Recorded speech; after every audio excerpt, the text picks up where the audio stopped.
Les premières menstrues représentent une étape importante dans la vie d'une jeune fille. Mais malheureusement, plusieurs adolescentes vivent cette période dans la peur, la gêne ou encore le silence. Que peut-on comprendre déjà des menstrues?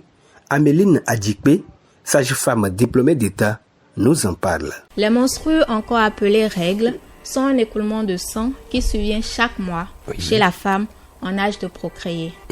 C'est un phénomène naturel qui fait partie du fonctionnement normal du corps féminin. Ce n'est aucunement une maladie. L'entretien de ces menstrues nécessite une certaine attention de la part des jeunes filles et des parents.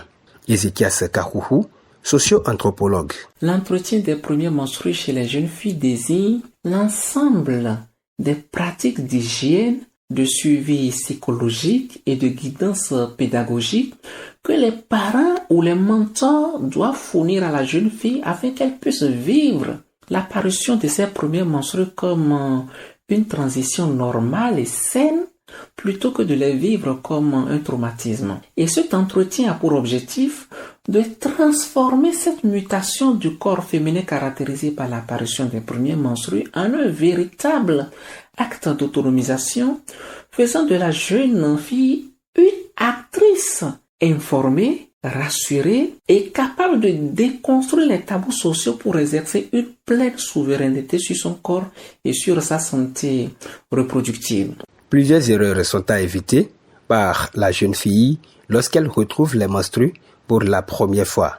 Améline Adjikpe. Les erreurs d'hygiène les plus fréquentes chez les adolescentes pendant leurs règles, par exemple, c'est d'utiliser la même protection toute la journée. Surtout quand elles sont à l'école, elles peuvent porter une couche pour aller au cours de 7 heures et garder la même jusqu'au soir et rentrer. C'est pas du tout bien.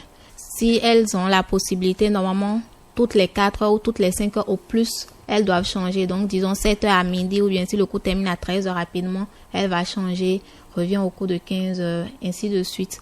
À part ça, il faut utiliser des tissus bien propres. Si elle opte pour les tissus, il faut que les tissus soient bien propres. Après utilisation, il faut qu'elle les lave et les sèche correctement. Il y a certaines jeunes filles également qui négligent la toilette intime. Pendant les règles, il faut vraiment se nettoyer. Les erreurs à éviter étant de divers ordres, Laurence Achissou, spécialiste en confection des serviettes menstruelles réutilisables, va renchérir. Parlant des protections menstruelles, il faut veiller à ce que ça se sèche vraiment au soleil. Parce qu'il y a des tabous qui s'alimentent où on dit que la fille elle doit mettre sa serviette menstruelle en chambre pour éviter que tout le monde puisse voir.